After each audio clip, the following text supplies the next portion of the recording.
Diabetes Connections is brought to you by inhaled insulin, glucose management in the moment, and by Dexcom, keeping you in control with an integrated system for diabetes management. This is Diabetes Connections with Stacey Sims. This week, we're taking a look at the design decisions that go into diabetes technology, specifically Dexcom's G7. Beyond the accuracy and the interoperability we all want, they also need to look at things like dexterity, feel, and hand strength and size. I also have a younger son, and my son has been putting the G6 on me since he was 3 or 4. How can it be so easy and intuitive that he can do it for me, right? And I think that's always kind of a guiding light. That's Alex Diener, Dexcom's Senior Director of Global Product Design. As you can tell, he lives with Type 1, and he shared a lot of the behind-the-scenes thought processes that have gone into the design of the G7 sensor and transmitter and the apps that go along with it. This podcast is not intended as medical advice. If you have those kinds of questions, please contact your healthcare provider. Welcome to another week of the show. Always so glad to have you here. You know we aim to educate and inspire about diabetes with a focus on people who use insulin. If you are new to the show, my son was diagnosed with type 1 diabetes right before he turned 2. He is now almost 18. My husband lives with type 2 diabetes. I don't have diabetes. I have a background in broadcasting, and that is what led me to start this podcast in 2015. So we have been around for quite a while. I do have 3 very quick housekeeping items before we talk Dexcom design. Number 1, parents, I have a webinar coming up this week. It is all about Halloween and type 1 diabetes, making it less scary for your family. If you are a newer diagnosed family, this can seem overwhelming, and we are here to help with humor and actionable advice. I will put a link in the show notes, and it's all over my social media as well. If you can't make the webinar, it is Thursday at 1 p.m. If you sign up, I will send you the recording. Number 2, Mom's Night Out. I am having a brand new first-of-its-kind event in January. It is a conference just for moms of kids with diabetes. That's on the website, diabetes-connections.com. We have more and more sponsors coming on board every day. Registration is well ahead where we had expected it to be. We are definitely going to hit our limit, so please register soon. And yes, I got your email that you want this in your city. I would love to do that. Right now, Mom's Night Out is happening only in Charlotte, but if it's a success, I plan on taking the show on the road, so let me know where you want it to go next, and I appreciate each and every one of those emails. And finally, Still the World's Worst Diabetes Mom is out on November 1st, Amazon and wherever you get books, Barnes & Noble, Target, all that stuff. But if you'd like to pre-order, the place to do that is at diabetes-connections.com. If you use the promo code SPOOKY for the month of October, you will save $3 off the cover price. This is the sequel to my 2019 book, The World's Worst Diabetes Mom, which won a National Nonfiction Award from American Book Fest, and more importantly to me, was very well received by the diabetes community. So thanks for all of those messages that still come in. That book continues to do really well. I'm proud of it, and I'm really excited to see what you all think of the second one. All right, my guest this week is Alex Diener, Dexcom's Senior Director of Global Product Design. As you heard at the very beginning of the show, Dexcom is a sponsor of this podcast, but my usual disclaimer, they don't tell me what to ask or what to say. They do ask me to talk about the product because I do love it and run an ad, which you will hear later on in the show. We did not do a deep dive into the features of the G7. I have done that several times in the last year with both the CEO and the CTO, the Chief Technical Officer of Dexcom, and I will link those episodes up. When somebody like Alex comes on the show, there are just questions he can't answer. They are not his department, right? So that's why you aren't going to hear me ask him about direct to watch, which is still not happening with this first iteration of G7, or compression lows, things like that. You did send in a lot of questions, but they were all questions, frankly, we have addressed before, and I wanted to talk to Alex about design. However, this may be the first time you're hearing an interview about the G7, so I want to make sure that I'm clear. New features include 60% smaller. It's all in one, which means sensor and transmitter together. It's one piece. There is a 30-minute sensor warm-up that is the fastest of any CGM on the market, as opposed to the 2-hour warm-up right now for the G6. There is a 12-hour grace period to replace Finnish sensors for what they call a more seamless transition between sessions. I'm really interested to see how that plays out in real life. And they have redesigned and simplified the mobile app. We do talk about that a little bit, the Dexcom Clarity integration. They say they have improved alert settings. They've redesigned the optional receiver. And as the G7 rolls across Europe, I'm sure we will find out a lot more about this redesign, kind of reimagining, and much smaller bit of technology. My interview with Alex in just one moment. But first, Diabetes Connections is brought to you by Afrezza.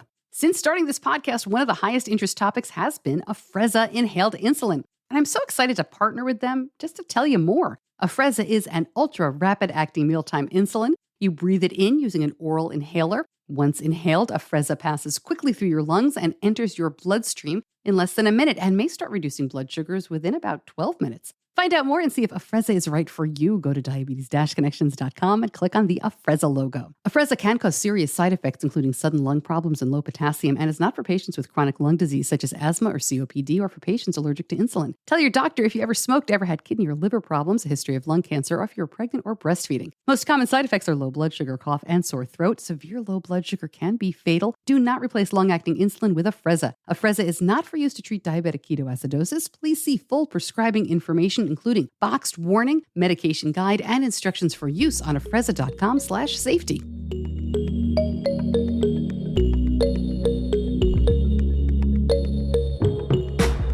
Alex, welcome to Diabetes Connections. Thanks so much for coming on the show. I'm really curious and excited to see what we're going to find out today. Thanks for being here. Yeah, absolutely, Stacey. Thanks so much for having me. Really, really excited to have this conversation. So many questions for you about design and how things work that way. Can we start with just talking about you because you live with type 1 diabetes? When were you diagnosed?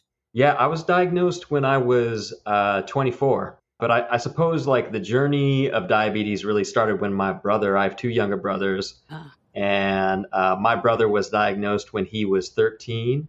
I was 18 at the time. And that was a great introduction to like how diabetes impacts the whole family instantly. It was a journey that we all went on as a family. And at that time, I realized that I was carrying the mixed up antibodies that caused type 1 diabetes in me. And then, I was 24. So I was already out of college and in the world when I was diagnosed with type 1 diabetes. Did you do TrialNet? Is that what you mean? How you found out? Yeah. Yep. Exactly. Dr. Carla Greenbaum out of University of Washington and Benaroya Research Institute at Virginia Mason up there in Seattle. And yeah, that kind of gave me the insight of where things could be headed. Took some time, but at least when the diagnosis was made, through my family and through my brother, I kind of knew what the drill was going to be. And honestly, it wasn't so scary just seeing, the courage that my brother had and my family, how they managed it together. So, it was just, all right, this is how it's going to go. Let's do this. Yeah. Let's circle back later. And I have a few more questions about your family, if that's okay. But I'm curious. When you're 24, many people already, not everybody, but many people already know what they want to do when they grow up at that time. Were you already working in design? Like, how do you get into that field? I was already in design and in healthcare design at that time. So I went to school at Western Washington University. It's a small industrial design program north of Seattle. Seattle is kind of an epicenter for healthcare design. ATL, Philips, Toshiba, Physio Control, Space Labs, Sonosite is where I ultimately started. And I started my career doing mobile ultrasound. That was imaging ultrasound for OB/GYN, emergency, radiology, cardiology. So I was already in healthcare and already designing at that point. All right, let's jump right in and talk about the G7, which as you and I are speaking, the Dexcom G7 is not yet approved in the United States. It is approved in other countries. You've recently announced a bigger rollout, and I will link up more information about that recent announcement. I have my answer for this, but I'd like to know what you will say. And that is, what problem is Dexcom trying to solve with the G7? We can see how different it is, right? It looks different. It's all in one. Can you answer that question? Like, what's the problem that you were trying to solve that the G6 couldn't answer? I don't think it's necessarily like solving a problem that the G6 couldn't answer, but it's more like building and amplifying on the successes of G6.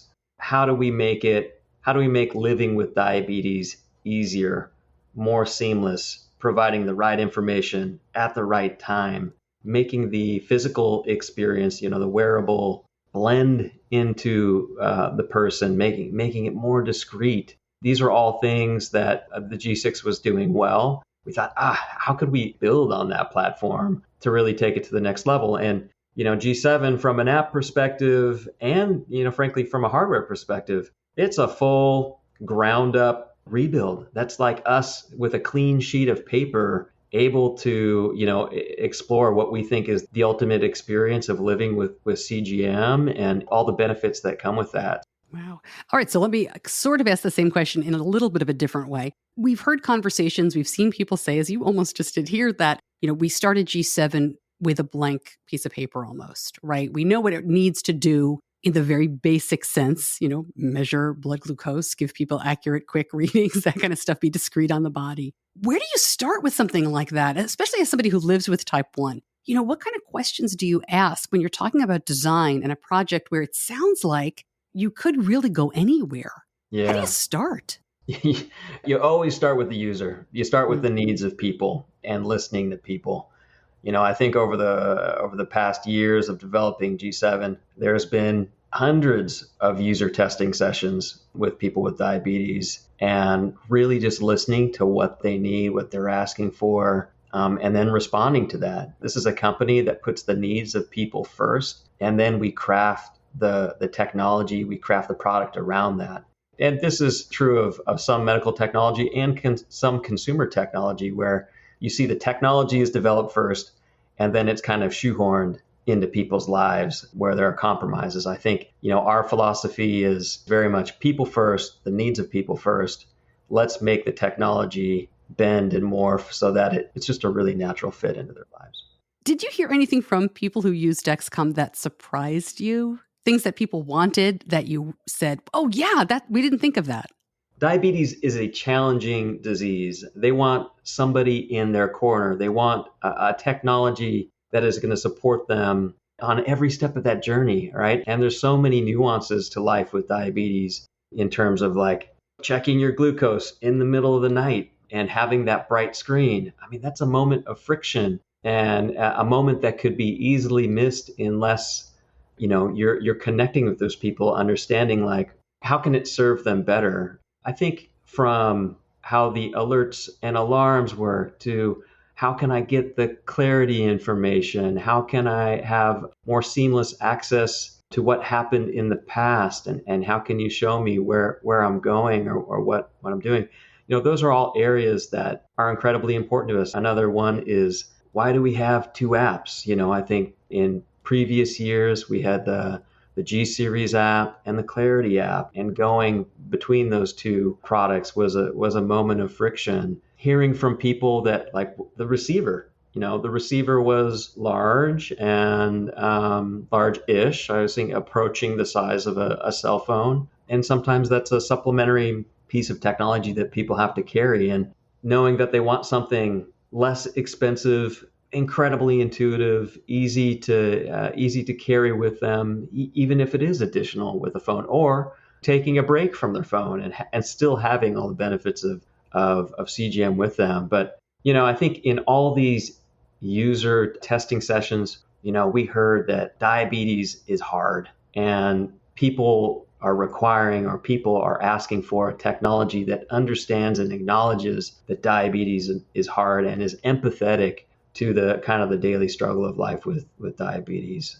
That was really the common through line. And I don't think that, especially myself as a person with diabetes, that wasn't necessarily a surprise, but just hearing people put it in their own words, in their own lives, in their own life experiences, that was, inspiring and humbling to think about, like our task of, really crafting a product that would fit into their lives and take some of the weight off their shoulders of managing this disease. Just to clarify, because you mentioned a couple of new things there, the Clarity app and the Dexcom user, whatever it is, G7 app, these are all the same app now for the user? Yeah, we've got, I suppose the best way to put it would be we have Clarity, we have some of the key insights from Clarity integrated now into the homepage of the G Series app. So if you're on the G Series app main screen, you're going to see familiar information up front, first and foremost,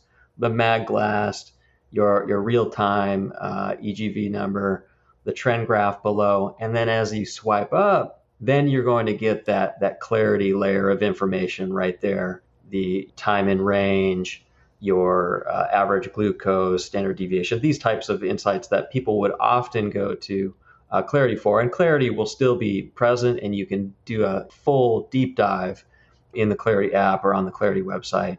But you're going to have some of those key insights built into the G7 experience. Okay. And the receiver is also smaller. We can post some photos of that, or the video, we'll have those there as well. But the receiver is redesigned for G7. Totally new, much smaller, much lighter, a real a vibrant, high contrast interface. Some would call it dark mode. It's a black background with the white numbers. Increased battery life, also at a lower cost than previous receivers to make it more accessible to more of our customers.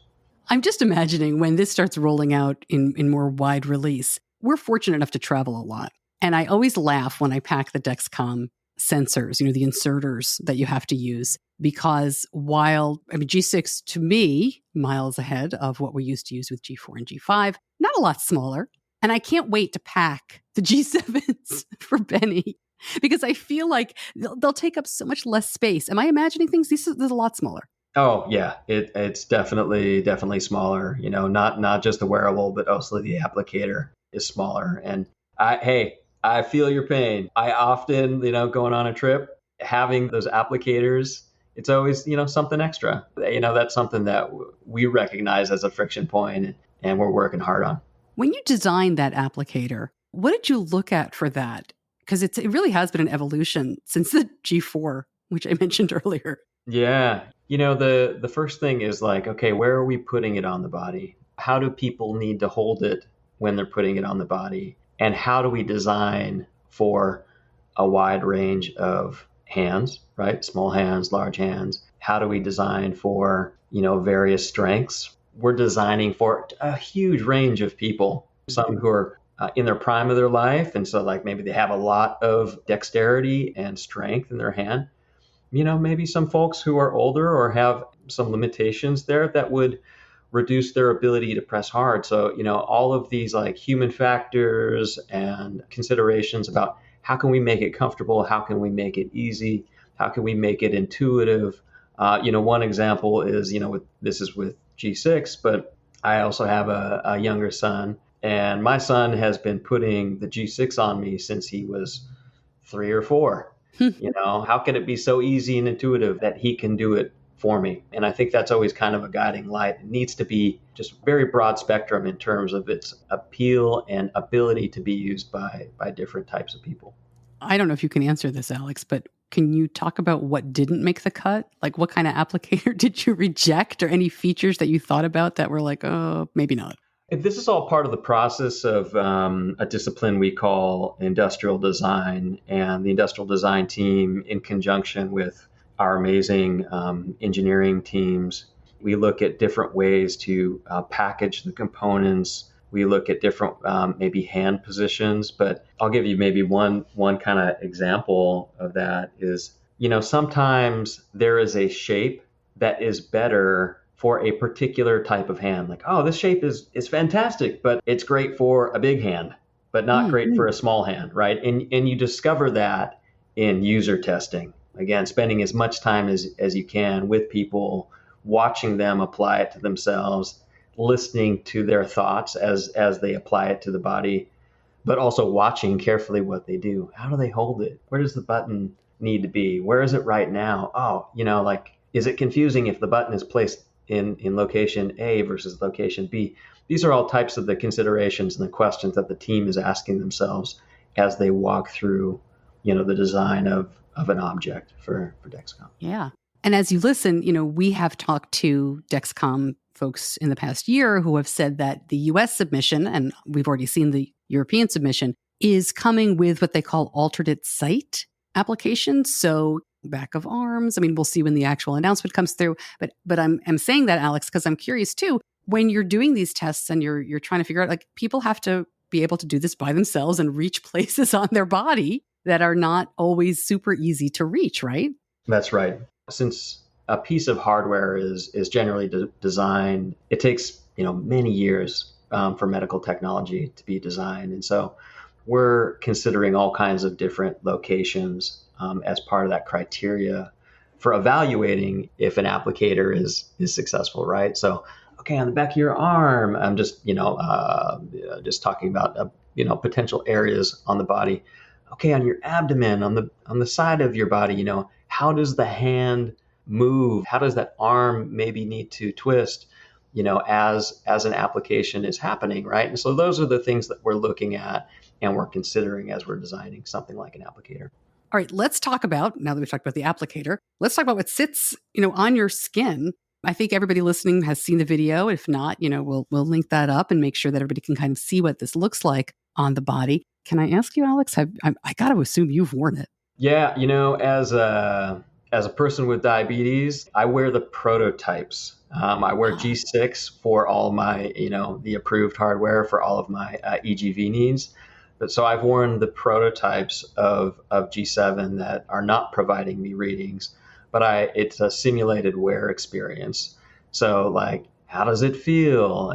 How does it feel when I put on a shirt, or when you're, drying off at the beach, or after a swim in the pool, right? How does it feel like against a towel? These are the types of considerations that we're thinking about for the wearable, but it's 60% smaller, so quite small. Z height we use the term Z height for how much it stands off the surface of the body.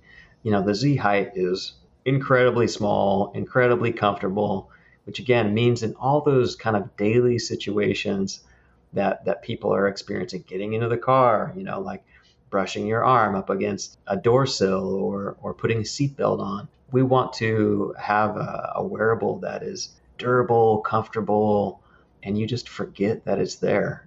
How does it just fade in the background? It's a non-factor in your daily routine. So how does it feel? It feels great. I love wearing the G7. As one example, I'm a side sleeper. So, I always have kind of my arm underneath. And so that means, the arm isn't a contact point. Of all the nights that I've worn G7, I've never noticed it was there. And I love that. Can't wait to continue to build on that kind of experience. Alex, did you use the G4 or the earlier iterations of Dexcom? Yeah, I used G4. I got started with G4 Platinum. I've kind of enjoyed every generation since.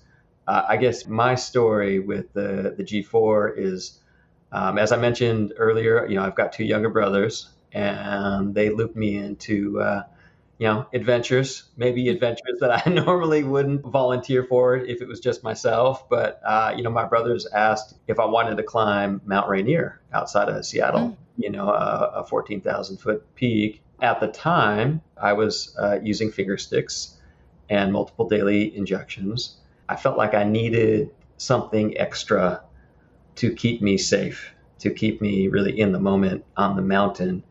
And Dexcom is what I discovered, so that, like when I was halfway up Rainier, I didn't have to take my glove off to test my glucose with a blood drop in freezing temperatures and, worried about dropping my meter or the lancet or my glove. That was really kind of my first introduction to Dexcom, was to have that Dexcom receiver tethered inside my pocket and just be powering down Cliff Bars all the way up the mountain and down the mountain. It was incredible. It was liberating because I didn't think that I could do something like that before. And without CGM technology, I'm not sure if I ever would have. Was your next thought as a designer, we have got to fix this inserter for the G4? Yeah, right. I mean, you have experience with that. The G4 inserter, and hey, each generation of applicator builds on the last, right? So we developed this knowledge of like, oh, what worked? How did it work? How can we make it better? How can we make it more approachable? I think that was, kind of part of the brief for moving from that G5 applicator to the G6 applicator. How can we get it to a point that A child can use it, somebody with limited dexterity can use it. And it also just feels more approachable. I think that's from a philosophical standpoint, that's something that we think about every single day in the Dexcom design team. How do we make this approachable? How do we make this usable for millions of people who all have their unique experiences, right? And their unique relationship with technology. We want to make sure that they feel comfortable. They really feel comfortable and empowered with Dexcom technology. Was there any design element that you really, really wanted that you just couldn't make happen with the G7? I think, with designers always have something on the table that didn't make it in, without question. I think if you love a product, there's always a next level that you can get to. But we just roll that into the next generation, whether that be smaller, more discreet, more comfortable, easier to use. This is a process of continual improvement that never ends. And, that's the journey we're on for our users. And I can't think of anything specific that I can talk about publicly because it is being I was going to say, I bet you can. being rolled into future generations. Yeah. As a parent, I have used the Follow apps for years. And I have talked to Kevin Sayer and Jake Leach and all these folks at Dexcom about what I think can be improved about the Follow app. I don't know. They don't make my changes, so whatever. Are there any changes to the Follow app that are coming with G7? And how do you as a designer look at that and think about the caregivers? I am not sure about the exact timing of the Follow upgrades and improvements in relation to the G7 launch. I will say that we love Follow. We love what it offers our customers. It is also part of our, kind of mission of continuous improvement and up-leveling each and every experience. Yeah, I'm trying to think if there's anything else I can say on that topic. It's certainly something that we always are working on. Well, I appreciate that. Alex, I'm going to give you what I want from Follow, and it's not a lot.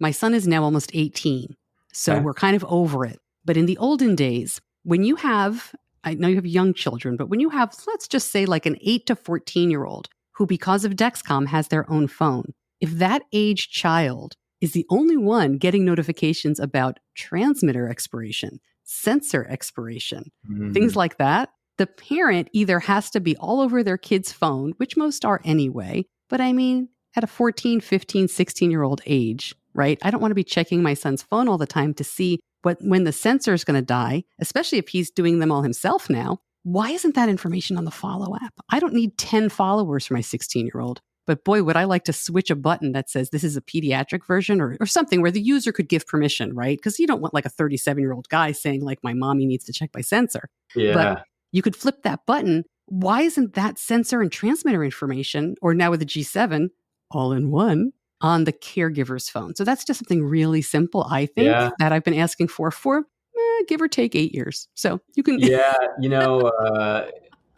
Stacy, you're beating me to one of my questions, which was, what is on your wish list and what is on Benny's wish list? Oh, I got a bunch. For Dexcom. So, I will definitely add that to the what's on Stacy's wish list category. I think if a caregiver, because you guys are great, but you gave infants cell phones, right? You got toddlers walking around with iPhones. So if you could make a follower app that is almost a mirror image of the user I do think you need to have some kind of user permission, right? Like a pediatric slider or something. If the follower could just see, we're responsible. My kid was 2. I had to do every single thing for him. So I don't need to be checking 2 phones. Benny's wish list, a 427-day sensor, and, right? A sensor's as long as humanly possible.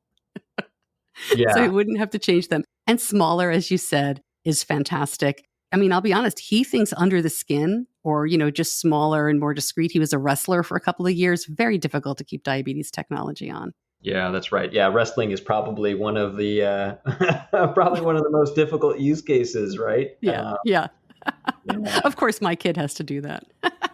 Hey, that did lead me into a real question, and this is one of mine that I know you can't probably answer. There was some discussion, I don't want to call it a rumor, but that G7 might be 14-day. It is 10-day, right? It is 10-day, yeah. Okay.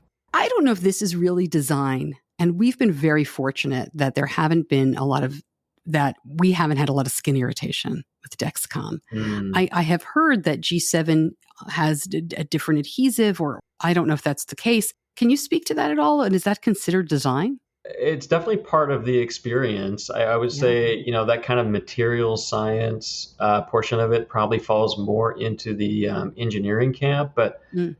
that's something that we take incredibly seriously. We have people dedicated working tirelessly on that issue.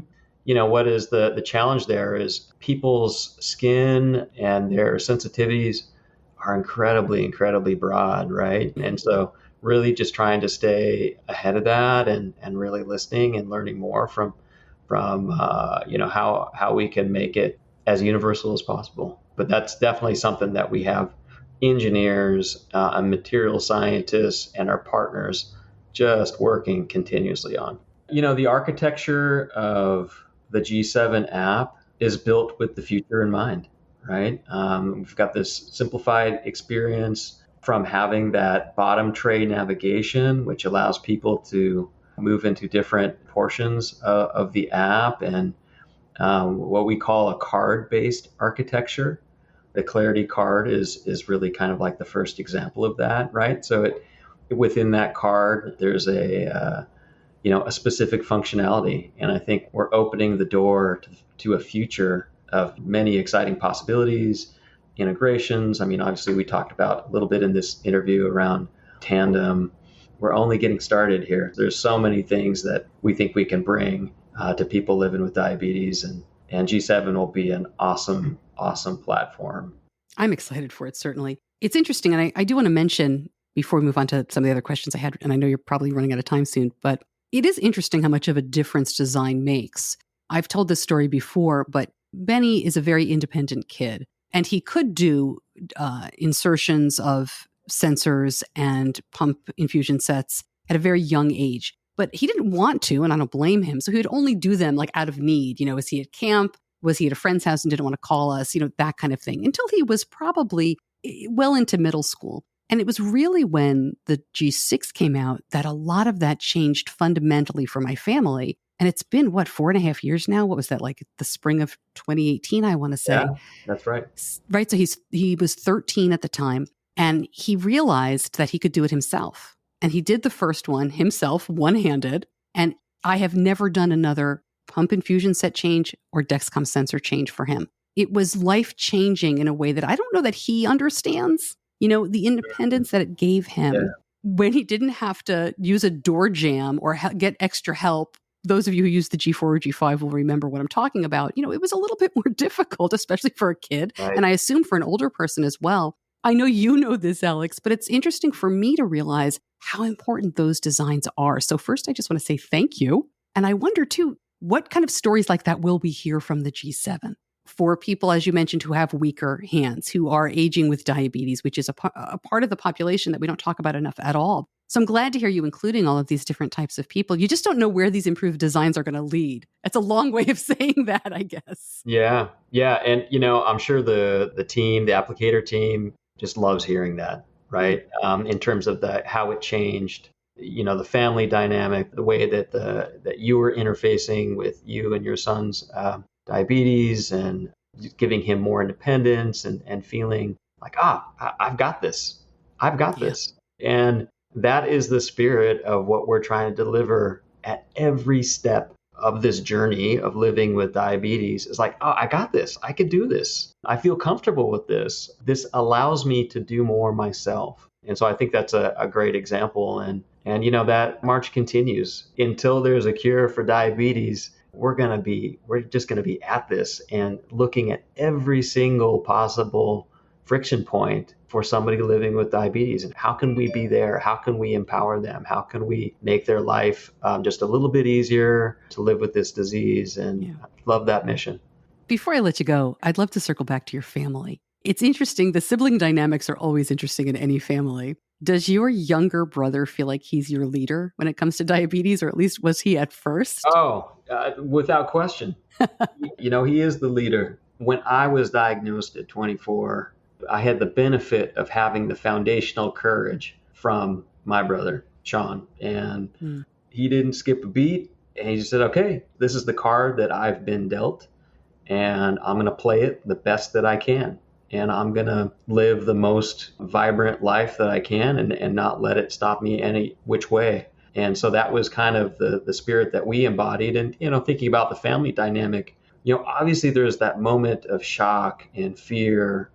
I remember my mom being upset when she got the diagnosis. And of course, you go online and you learn about the complications of living with diabetes. And it's scary, right? But then after you pass through that period of being like, well, hey, there's all these tools out there and I can do this. And you start racking up some wins, right? And they're small wins. I've managed my diabetes successfully for a day, for an hour, for a day, for a week, for a month. And yeah, there's going to be like little things here or there, or even big things that you've got to encounter and go through. But my ability to, I'd say, manage the disease was by following a blueprint from my brother, from my family on how best to manage and how we're all in this together. I think that's also something we hear from our users.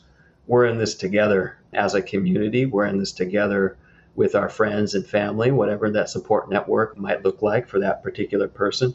And that's something that, again, like fills the creativity up for myself and the whole team. Alex, thank you so much for spending so much time with me and for answering the questions. I'd love to have you back, especially once the G7 is approved and we can really dig in here in the States and kind of see how that design works on a practical level. So thanks for spending so much time with me. Absolutely. Hey, it was my pleasure. And, never hesitate to send me your wish list. Always excited to hear. I know that might be a loaded request, but I'm here for it. So we're getting your email address, Alex. Thank you so much. Sounds good. Thanks, Stacey.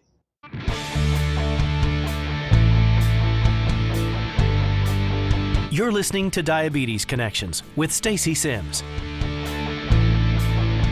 More information, including the promotional video about the G7. You can see what it looks like and what it looks like when people wear it and people's reaction to it in Europe. Again, it is not approved in the United States. And that is all at diabetes-connections.com. I know your next question is probably about timeline. Nobody knows except the FDA, but it is expected to be approved before the end of the year here in the States and rolled out a couple of months after that in terms of integration with Tandem and Omnipod. Again, we have covered that before. They will try to make it as quickly as possible. They already have agreements with Dexcom, so it shouldn't be seamless. I don't think it's going to be a day or two, but I think we're talking weeks rather than months in terms of the integration there.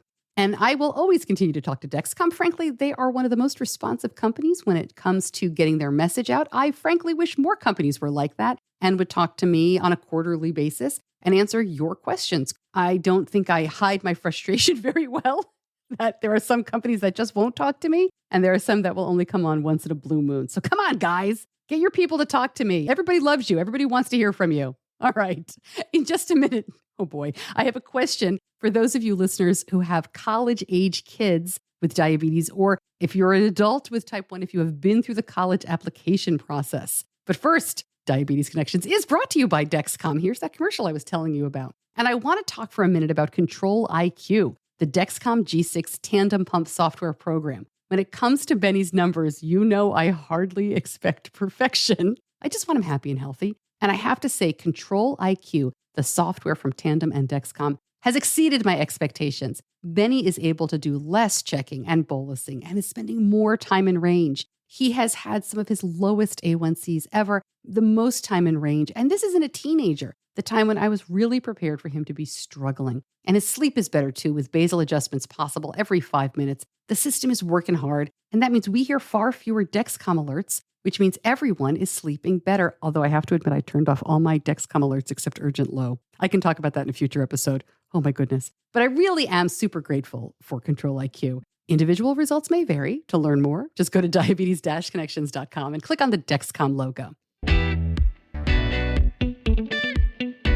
Here's my question for those of you who have kids who've gone through the college application process or are going through it now, or if you're a younger adult, or even if you're not, if you remember going through the college application process. Did you mention type 1 diabetes in your college essay? Isn't that an interesting question? Benny has always told me that he didn't want to, that he just didn't think it was relevant. He didn't want to focus on it. And we're going through right now, and he's almost done. But these days, with the common application, which if you're not familiar, you can fill out one application and send it to multiple colleges. But many colleges will still ask you to write an additional essay. So you're writing one for the common app, and then you're often writing at least 3 or 4 more, depending on how many colleges you're applying to. And he was writing one of the essays. He started writing it in one way, and he said to me, I think I have to write about diabetes for this. And it was a real interesting moment for both of us because it is definitely not the center of his life. Some days we joke that I talk about diabetes a lot more, but do I think about it more just with the podcast twice a week and the book I finished writing? Whereas he's just going about his life, doing his thing with, school and sports and work and friends. It's an interesting question, but I'm curious, if you wrote it in your college essay, do you think it helped you? Do you think it hurt you? Do you think it matters? I mean, a well-written essay is going to be a well-written essay no matter what it's about. But I have heard from some parents just in the Facebook groups and that kind of thing that have said, don't do it. I don't know. I think he's just going to write about whatever he feels like writing about. I'm not going to have any say in it. But I think it's a really interesting thing to think about. And I know it will not surprise you that I'm not going to talk about where he is applying or what he's thinking. That just seems a little bit too over the line when it comes to privacy. But as we get closer to college, I'm sure Benny will come back on and we'll share a little bit more of our process for what we're planning and how we're thinking about it. The next step I will share is that now he is totally independent with his management, which I love and I also hate. I'm going to teach him about ordering his supplies. And I laugh because it's easy, right? I mean, we just do it all on the computer. But then for the times when it's not easy, that's really what I'm going to have. I'm helping him learn to troubleshoot and who to call and how to yell at someone without yelling at somebody. It'll be interesting. Okay. Thank you, as always, to my editor, John Buchanan from Audio Editing Solutions. Thank you so much for listening. We do have a newscast this Friday. We are back on track for our regular episodes. I really appreciate you listening. Thank you so much as well. I'm Stacey Sims. I'll see you back here in just a couple of days. Until then, be kind to yourself.